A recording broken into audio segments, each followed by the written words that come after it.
Hello everyone, मेरा नाम शिवम द्विवेदी है और मैंने यूपीएससी के ईपीएफओ एग्ज़ाम में ऑल इंडिया रैंक 35 प्राप्त किया है और मेरा सिलेक्शन इन्फोर्समेंट ऑफिसर के पद पर हुआ है। मैं इस वीडियो के माध्यम से आप लोगों को एग्ज़ाम्स प्रिपरेशन के बारे में जानकारी देना चाहता हूँ। मेरी अपब्रिंगिंग सुल्तानपुर ज़िले में ही हुई है और मैंने अपनी हाई स्कूल और इंटरमीडिएट सुल्तानपुर के ही ज़िले से सरस्वती विद्या मंदिर इंटर कॉलेज झारखंड कादीपुर से किया है और उसके बाद मैंने अपना ग्रेजुएशन दिल्ली विश्वविद्यालय के SGTV खालसा कॉलेज से BSc ऑनर्स इलेक्ट्रॉनिक्स में किया है और उसके बाद मैंने दिल्ली विश्वविद्यालय के ही लॉ फैकल्टी से LLB किया है और मेरा LLB 2020 में कंप्लीट हुआ था। तो इसी टाइम में इस एग्ज़ाम्स की नोटिफिकेशन UPSC ने निकाला था, तो उसी टाइम पे हमने इसको फिलअप कर दिया था और इसका जो फाइनल रिजल्ट आया था वो 2022 में आया था। इसके एग्ज़ाम्स में एक रिटन एग्ज़ाम्स होता है और एक इंटरव्यू होता है और रिटन एग्ज़ाम्स का वेटेज 75% होता है और इंटरव्यू का वेटेज 25% होता है। रिटन एग्ज़ाम में अगर हम देखें तो हमें सबसे पहले UPSC जो सिलेबस देती है हमें उस पर स्टिक रहना पड़ेगा, क्योंकि इसमें मोस्टली स्टूडेंट वही आते हैं जो आइदर UPSC CSC की प्रिपरेशन करते हैं या किसी स्टेट सर्विसेज की प्रिपरेशन करते हैं। अगर हम सिलेबस की बात करें तो इसका सिलेबस मेनली 3 पार्ट में डिवाइडेड है। अगर हम पहले जनरल स्टडीज़ के सिलेबस की बात करें तो इंडियन पॉलिटी एंड इकॉनमी है। इंडियन पॉलिटी के लिए हमें M लक्ष्मीकांत की बुक जो है वो मोर देन सफिशिएंट है और उसमें भी जो उसकी यूनिट 1 और यूनिट 2 है वो बहुत इम्पॉर्टेंट है। अगर हमने यूनिट 1 और यूनिट 2 कर लिया तो मोर देन 70 to 80% जो आता है वो हो जाएगा। और इंडियन इकोनॉमी के लिए NCERT की क्लास 11th की एक आती है इंडियन इकोनॉमिक एंड डेवलपमेंट और एक मैक्रो इकोनॉमिक्स आती है क्लास 12th की।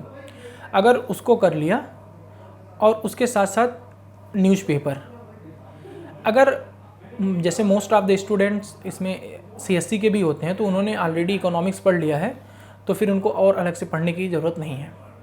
दूसरा अगर हम बात करें तो इसका इंडियन फ्रीडम स्ट्रगल सिलेबस का एक पार्ट है, तो उसमें हमको ब्रिटिश ईस्ट इंडिया कंपनी जब आई और तब से लेकर 1947 तक इसको हमें अच्छे से पढ़ना है और गांधीयन एरा पे हमें ज़्यादा फोकस करना है, क्योंकि most of the questions Gandhian era से आते हैं। और इसके लिए बुक स्पेक्ट्रम की बुक बेस्ट है।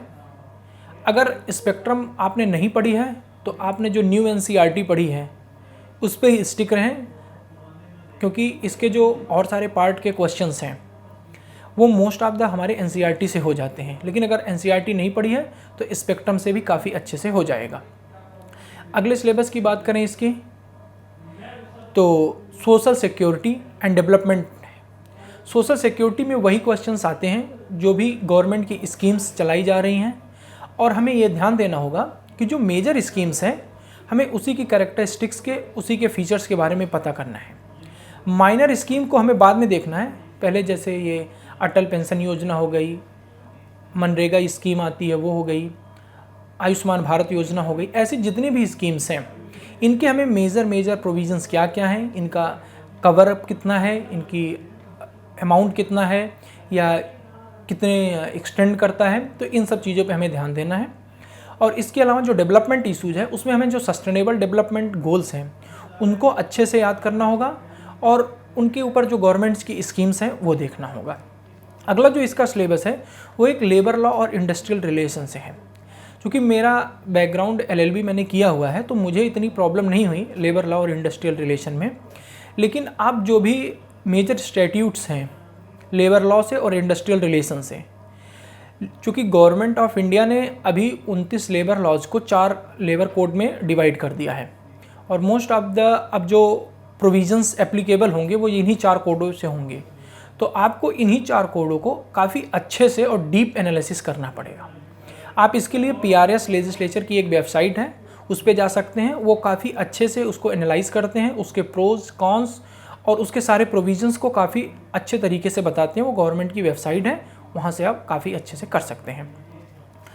और इंडस्ट्रियल रिलेशन के लिए भी जो भी इंडस्ट्रियल रिलेशन से एक्ट्स हैं और जो भी previous year questions paper UPSC ने कराए हुए हैं उन पे विशेष ध्यान दीजिए, क्योंकि मोस्ट ऑफ द क्वेश्चंस जो होते हैं हमें एक पैटर्न उसी से पता चलता है कि कैसे क्वेश्चंस आए हुए हैं, तो हमारी जो फर्दर प्रिपरेशन होगी उसी के अकॉर्डिंग होगी। अगला जो हमारा सिलेबस है उसमें जनरल अकाउंटिंग प्रिंसिपल्स करके आते हैं। वैसे ये सिलेबस से थोड़ा सा हटके है, तो इसके लिए आप 11th और 12th की एक NCERT की बुक्स आती है अकाउंटिंग की, आप उसमें जा सकते हैं। लेकिन उसमें हमें यह ध्यान रखना होगा कि उसके बहुत बेसिक से क्वेश्चंस आते हैं, बहुत डीप नहीं जानना है। जो भी इम्पॉर्टेंट प्रोविज़न हर चैप्टर के लास्ट में दे रखे हैं समरी बना के NCERT के बुक में, केवल हमें अगर उनको भी फोकस कर लेंगे तो मोस्ट ऑफ द क्वेश्चंस हम कर ले जाएंगे। और इसको बहुत सारे स्टूडेंट्स हमने देखा है कि वो छोड़ देते हैं, तो लेकिन आप लोग ऐसी कोई गलती मत करिएगा, क्योंकि बहुत easy questions, most 50% questions easy होते हैं, वो इजीली हो भी जाते हैं, तो इसको ज़रूर पढ़ के जाइएगा। इसके अलावा हमारा एक सिलेबस का एक पार्ट है general mental ability and quantitative aptitude. क्योंकि मेरा बैकग्राउंड मैथमेटिक्स भी रहा है, तो फिर हमें तो ऐसी कोई प्रॉब्लम नहीं हुई। लेकिन आप लोग जितने भी CSET जो UPSC CSC का होता है या अदर्स जो एग्ज़ाम्स UPSC लेती है, उसके आप जितने भी ये क्वांटिटेटिव एप्टीट्यूड और मेंटल एबिलिटी के क्वेश्चंस आए हैं उन्हें लगा लें। प्रीवियस ईयर क्वेश्चंस पेपर को अच्छे से कर लें। इसके तो आपका 80 to 90% पार्ट वहीं से हो जाएगा। और आप ये भी देख लें कि अगर आपको किसी भी टॉपिक में अच्छे से समझ में नहीं आ रहा है तो आप RS अग्रवाल की एक बुक आती है, उससे रेफ़र कर सकते हैं, उससे अच्छे से हो जाएगा। इसके अलावा सिलेबस में करंट इवेंट्स भी आते हैं, बेसिकली जो करंट अफेयर्स होता है। अगर आप डेली न्यूज़पेपर पढ़ रहे हैं, द हिंदू पढ़ रहे हैं या द इंडियन एक्सप्रेस पढ़ रहे हैं, वो मोर देन सफिशिएंट है। लेकिन एग्ज़ाम्स के पहले मंथली मैगजीन्स का कंपाइलेशन करके आती है, जो लास्ट के 8 मंथ या एक प्रीवियस 1 साल का होता है, उसको आप अच्छे से कर लें। अगर आपने न्यूज़पेपर और ये कंपाइलेशन मैगजीन का अच्छे से कर लिया है तो आपके जो करंट अफेयर्स के क्वेश्चंस आते हैं वो अच्छे से हो जाएंगे। इसके अलावा जो हमें मॉक टेस्ट ज़रूर देना है, क्योंकि मॉक टेस्ट देने से एक तो हमें विद इन टाइम कंप्लीट करने का प्रोसेस पता चल जाता है, और दूसरा ये होता है कि क्वेश्चंस को किस सीक्वेंस में हमें कैसे सॉल्व करने हैं वो भी आइडिया लग जाता है कि किस पे कितना टाइम देना है। मॉक टेस्ट बहुत इंपॉर्टेंट है, क्योंकि जब हम रियल एग्ज़ाम हॉल में बैठते हैं तो उसका प्रेशर एटलीस्ट हमें थोड़ा सा नॉलेज होना चाहिए, तो वो हमारे लिए प्रेशर नहीं क्रिएट करेगा। इंटरव्यू के लिए आप सबसे पहले तो ये आप या तो वर्किंग हैं या फिर आपने ग्रेजुएशन कर लिया है, पोस्ट ग्रेजुएशन कर लिया है, तो जो आपका सिलेबस और आपके सब्जेक्ट्स रहे हैं आप उनको अच्छे से कर लीजिए। वही आपसे वो मोस्ट ऑफ द क्वेश्चंस वहीं से पुटअप करेंगे। आप वर्किंग हैं तो वर्किंग में आप क्या कर रहे हैं, आप क्यों आना चाहते हैं, क्योंकि इसके इंटरव्यू का वेटेज बहुत अच्छा है, 25% इसका वेटेज इंटरव्यू का है, तो आप उसको काफ़ी अच्छे से उस पर फोकस करिएगा। और इंटरव्यू के में जब आप इसी की तैयारी करते रहेंगे तो आप थोड़ा सा अपने अंदर ये हैबिट लाइए कि अगर कोई मुझसे ये पूछता है तो हम इसके जवाब कैसे दें।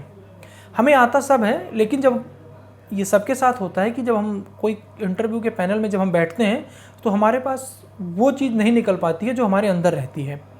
तो उसके लिए आप प्रिपरेशन के टाइम पे थोड़ी सी प्रैक्टिस कर लें। हमें पता सब होता है लेकिन हम क्रिस्प नहीं बता पाते, हम बैकग्राउंड ज़्यादा क्रिएट करते हैं। तो इस वजह से आप इंटरव्यू की भी फोकस तैयारी करें और हर चीज़ के क्रिस्प अगर नोट्स बने हों, अपने बैकग्राउंड के बारे में, ग्रेजुएशन के बारे में, आप क्यों आना चाहते हैं, आप आगे और क्या करेंगे, और करंट इवेंट्स, तो इंटरव्यू में ये मोर देन सफिशिएंट होता है। और बाकी आप जिस इंस्टीट्यूशंस में जा रहे हैं उस इंस्टीट्यूशन के बारे में, इंस्टीट्यूशन क्यों आया, इसका क्या वर्केज है और ये क्या करता है, कितना पॉपुलेशन कवर करता है, इसके क्या क्या पॉजिटिव्स रहे हैं, अभी भी इसमें क्या कमियां रही हैं, इन सबको अच्छे से देख के जाएंगे तो हो सकता है। और मॉक इंटरव्यू दोस्तों के साथ ज़रूर दें। अगर आप दोस्तों के साथ मॉक इंटरव्यू देते हैं तो एक तो सबसे पहली बात ये हो जाती है कि दोस्त आपको बता पाएंगे कि इसमें क्या कमी रह गई है। और आप एक काम और भी कर सकते हैं कि आप अपने वीडियो रिकॉर्ड कर लें और उसको म्यूट कर दें। फिर आप अपने अब जेस्चर पोस्चर को भी देख सकते हैं कि जब मैं बोलता हूँ तो मेरी बॉडी लैंग्वेज कैसी रहती है। और इसके अलावा आप किसी भी इंस्टीट्यूशंस में भी मॉक टेस्ट दे सकते हैं। एक सिलेबस का इसका कंप्यूटर एप्लीकेशन और साइंस रह गया है। कंप्यूटर के लिए आप लूसेंट की बुक आती है कंप्यूटर करके, आप उसको कर लेंगे तो मेनली इसमें कंप्यूटर एप्लीकेशंस के आते हैं। तो आप फैक्ट्स वाले पे ना जाके जो MS एक्सेल है या फिर सॉफ्टवेयर है या फिर जो नई न्यू टेक्नोलॉजीज़ आ रही हैं कंप्यूटर में, उस पर फोकस करें, क्योंकि वो एप्लीकेशन से रिलेटेड ही क्वेश्चंस पूछते हैं। और साइंस के लिए आप NCERT की क्लास 9th एंड 10th की कर सकते हैं, वो भी मोर देन सफिशिएंट है। और प्रैक्टिस क्वेश्चंस पेपर के लिए लूसेंट की साइंस की जो बुक आती है उसमें प्रैक्टिस क्वेश्चंस पेपर भी कर सकते हैं और आप उसको PYQ के साथ भी मैच कर सकते हैं और देख सकते हैं किस टाइप के क्वेश्चंस वो पुटअप करते हैं। और एक सिलेबस जनरल इंग्लिश का है। अगर आप द हिंदू और इंडियन एक्सप्रेस पढ़ रहे हैं तो वो मोर देन सफिशिएंट है। लेकिन इसके बाद भी अगर आपको प्रॉब्लम हो रही है बेसिक ग्रामर्स में या फिर क्वेश्चंस नहीं हो रहे हैं, तो आप एक रेन एंड मार्टिन करके इंग्लिश ग्रामर की बुक आती है, काफ़ी अच्छी है, आप उससे देख सकते हैं। और इसके लिए आप UPSC के जो प्रीवियस ईयर क्वेश्चंस पेपर वो डिफरेंट एग्ज़ाम्स के कंडक्ट कराते हैं, आप उनसे देख सकते हैं। तो वो काफ़ी अच्छे तरीके से आपको समझ में आ जाएगा कि हमें करना क्या है। आने वाले जो भी स्टूडेंट्स हैं जो इस एग्ज़ाम की प्रिपरेशन करना चाहते हैं, मैं यही उनसे कहना चाहता हूँ कि आप निश्चित रूप से इसको अच्छे से तैयारी करिए, आपका सिलेक्शन पक्का होगा। और दोस्तों के साथ आप डिस्कशन करिए। अगर आपके वो रियल फ्रेंड्स हैं तो निश्चित रूप से वो आपको ज़रूर हेल्प करेंगे। डिस्कशन करने से एक तो ये फ़ायदा होता है कि हम चीज़ों को रिकॉल कर पा रहे हैं कि नहीं, ये पता चलता है। दूसरा ये पता चलता है कि क्या कुछ कमी रह गई है कि नहीं, या कुछ हमें और बेटर मिल सकता है कि नहीं, वो करें। और जैसे इस जो सोशल सिक्योरिटी के जो भी प्रोविजंस हैं कॉन्स्टिट्यूशंस के, स्पेशली आर्टिकल 1 से लेके और फंडामेंटल राइट्स और DPSP, हमारा मेन फोकस DPSP होना चाहिए क्योंकि उसके बहुत सारे प्रोविजन सोशल सिक्योरिटी से रिलेटेड हैं। आप उसको अच्छे से कर सकते हैं। और फंडामेंटल ड्यूटीज़, इनको आप आर्टिकल वो आप याद कर लीजिए क्योंकि ये आर्टिकल बहुत इंपॉर्टेंट्स होते हैं और ये एग्ज़ाम्स में ख़ास तौर पर यही पूछे जाते हैं। और मैं अंत में यही कहना चाहूँगा आप लोगों से कि मुझे एक कविता है गोपाल दास नीरज की जो सबसे ज़्यादा प्रभावित करती है, तो मैं आपको वही सुनाना चाहता हूँ कि मैं तूफ़ानों में चलने का आदी हूँ, तुम मत मेरी मंजिल आसान करो। है फूल रोकते कांटे मुझे चलाते, पहाड़ मरुस्थल चलने की चाह बढ़ाते। मैं सच कहता हूँ जब मुश्किलें ना होती हैं, मेरे पग तब चलने में भी शर्माते। मेरे संग चलने लगी हवाएं जिससे तुम कण कण का वीरान करो। मैं तूफ़ानों में चलने का आदी हूँ, तुम मत मेरी मंजिल आसान करो। और DKT टीम को बहुत बहुत धन्यवाद वीडियो बनाने के लिए।